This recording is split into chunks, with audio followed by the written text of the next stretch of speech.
Vladimir Poutine se fait plus rare à bord de son Ilyushin 96. Il y a toujours un risque que l'armée ukrainienne abatte l'avion en vol. Désormais, quand Vladimir Poutine embarque pour un voyage présidentiel, son service de sécurité prend soin de brouiller les pistes. Ils prennent un gars qui ressemble plus ou moins à Vladimir Poutine. Ils le font monter dans un des avions présidentiels et l'avion s'envole dans une direction. Ensuite, Poutine lui-même monte dans un autre avion et il part dans la direction opposée. L'Ilyushin présidentiel est alors rejoint par des anges gardiens surarmés. Récemment, Poutine s'est rendu aux Émirats Arabes Unis puis en Arabie Saoudite, escorté de 4 chasseurs Sukhoi Su-35. Des Sukhoi capables de détecter des missiles à 400 km à la ronde. Et ces avions de chasse ne sont pas les seuls à assurer les arrières du président russe. En cas de guerre, nucléaire cette fois, Vladimir Poutine embarquerait immédiatement à bord d'un engin bien particulier, l'Ilyushin 80.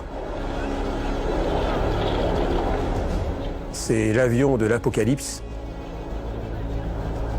Et quand on voit ce dinosaure russe avec ses antennes partout, ça fait froid dans le dos. Développé en pleine guerre froide, l'Ilyushin 80 n'est pas sans rappeler le Boeing E-4B américain. Comme les États-Unis avaient cet avion, l'URSS aussi devait avoir cet avion. Un appareil entièrement blindé dont tous les hublots sont condamnés. Ce n'est pas un avion ordinaire, c'est une forteresse volante pour le président. Comme son homologue américain, l'Ilyushin 80 doit servir de poste de commandement en cas de guerre nucléaire.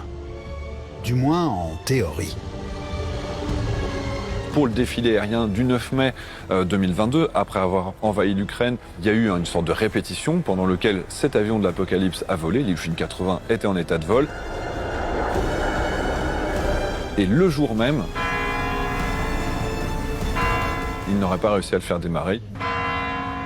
Plutôt que de révéler qu'il y avait un problème technique, ils ont préféré prétendre qu'il y avait des problèmes météo ce jour-là pour annuler la totalité du défilé aérien. Il y a 4 Ilyushin 80. On ne sait pas exactement combien il y a d'avions opérationnels. Il règne le plus grand mystère, évidemment. Nous ne savons pas si cet avion a une quelconque utilité ou s'il s'agit juste d'une poubelle volante qui sert à effrayer les pays européens.